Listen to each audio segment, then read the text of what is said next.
Hello বন্ধুরা, আমার একটি মিনি ব্লগে তোমাদেরকে জানাই অনেক অনেক স্বাগত। তো আজকে দেখো সন্ধ্যাবেলা থেকে ভিডিওটি স্টার্ট করছি, একটা মিনি ব্লগ নিয়ে চলে এসেছি। আর একটু হালকা করে রেডি হয়েছিলাম, আর দেখো আমাদের এখন গাড়িও চলে এসেছে। তো কোথায় যাচ্ছি চলো গাড়িতে যেতে যেতে আর কি বলছি। তো দেখো একটা গাড়ির মধ্যে আমরা প্রায় 15 থেকে 16 জন মতো আর কি গিয়েছিলাম। গাড়িটা কিন্তু অনেকটাই বড়। এখানে আমার ছোটো মাসি, ভাই, মামা, এই যে আর একটা মাসি, বুনু, সবাই কিন্তু ছিল, মানে মামার বাড়ির সবাই ছিল। তো কোথায় যাচ্ছি বলি, আমরা যাচ্ছি কিন্তু আমার মামার মেয়ের শ্বশুর বাড়ি। তো কয়েকদিন আগে তোমরা দেখেছিলে যে অঙ্কর এসে আমাদেরকে ইনভাইট করে গিয়েছিল। ওর আজকে আর কি নাড়ামাথা হয়েছে, তো সে কারণে আর কি খাওয়া দাওয়া হবে, তাই সবাইকে মানে নেমন্তন্ন করেছে, মামার বাড়ির সবাইকে, আমাদেরকেও বলেছিল।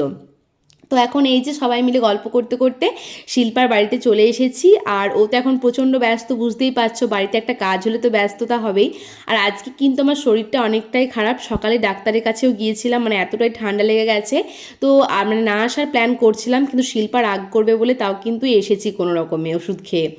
আর এই যে আজকের যে মূল আকর্ষণ অঙ্কর, ওকে একবার দেখিয়ে দিলাম, মানে ওর টাকলু মাথাটা একবার দেখিয়ে দিলাম। আর ও কিন্তু সবাইকে টাকলু মাথাটা খুলে খুলে দেখাচ্ছিল, আর বলছিল আমার কিন্তু আজকে চুলগুলো নেই, কিন্তু ওর মুখটা বেশ মিষ্টি লাগছিল নাড়া মাথা করে। আর আজকেও দেখতে পাচ্ছ সবাইকে পেয়ে কতটা খুশি, আর কি গাড়িতে চড়ছে বা মানে সাইকেলে চড়ছে। আর আমরা সবাই মিলে এসেছিলাম। এখানে দেখো আকাশ ওর পুচকি শালিটাকে এখন কোলে নিয়ে দাঁড়িয়ে আছে। আর বুনুও কি সুন্দর আর কি তাকিয়েছে, ও কিন্তু ক্যামেরায় লুকটা খুব ভালো দেয়।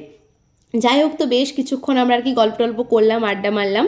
আর এখন খাওয়া দাওয়া করতে বসে পড়েছি, যেহেতু আমরা আবারও বাড়িতে ফিরবো খাওয়া দাওয়া করে। আর এখন দেখো এই যে আজকে যার জন্য এত আয়োজন, সেই আজকে আমাদেরকে পাতা দিচ্ছে। আর শুধু পাতা নয়, প্রত্যেকটা মানুষকে খাবার খাওয়ার সময় জিজ্ঞাসা করছিল সব ঠিক আছে, আর কেউ কিছু নেবে। মানে এইটুকু ছেলে এত সুন্দর, মানে কি বলবো, কথা বলছিল, আমার মানে দেখেই ভালো লাগছিল। তো এখন এই যে গরম গরম বেগনি পড়ে গেছে, আর এখন এই যে সাদা ভাত, তার সাথে মিক্স ভেজ চলে এসেছে। তো আজকে খেতে একদমই ইচ্ছা করছিল না, কিন্তু যাই হোক যখন এসেছি একটু খাওয়া দাওয়া করে তো যাওয়া যাবে। তারপর পোস্ত আর এই যে মটন চলে এসেছিলো।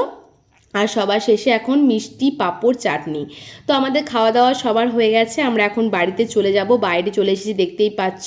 আর শিল্পা বলছে তোর যা ব্লগের স্টক হয়েছে, এই ব্লগটা কবে আসবে? আমি বললাম এই ব্লগ হয়তো আসবে ফাল্গুন মাসে। তো দেখো সেটাই কিন্তু হয়েছে, কিছু করার নেই। এই যে আমার ছোটো মামা এখানে হাই করছিল, আর এই যে বলছিল পাঁচ পাঁচ, সবার শেষে পাঁচ পাঁচটা দেখিয়েছিস? আমি বললাম না, পাঁচ পাঁচটা দেখানো হয়নি। যাই হোক, তো বেশ সুন্দরভাবে আজকে দিনটা কাটলো। তবে আমার মানে এতটা আর কি শরীরটা খারাপ ছিল, সবার সাথে মিলেমিশে বাইরে বেরিয়ে কিন্তু আমি অনেকটা এনার্জি পেয়ে গেছি। তো যে যেখানে বসেছিল, এখন দেখো সবাই আবার চলে যাচ্ছে আমরা বাড়িতে, ছোটো মাসি, দাদারা সবাই ছিল। তো চলো আজকে মিনি ব্লগটা এই পর্যন্তই, দেখা হবে নেক্সট ব্লগে। আজকের মতো টাটা।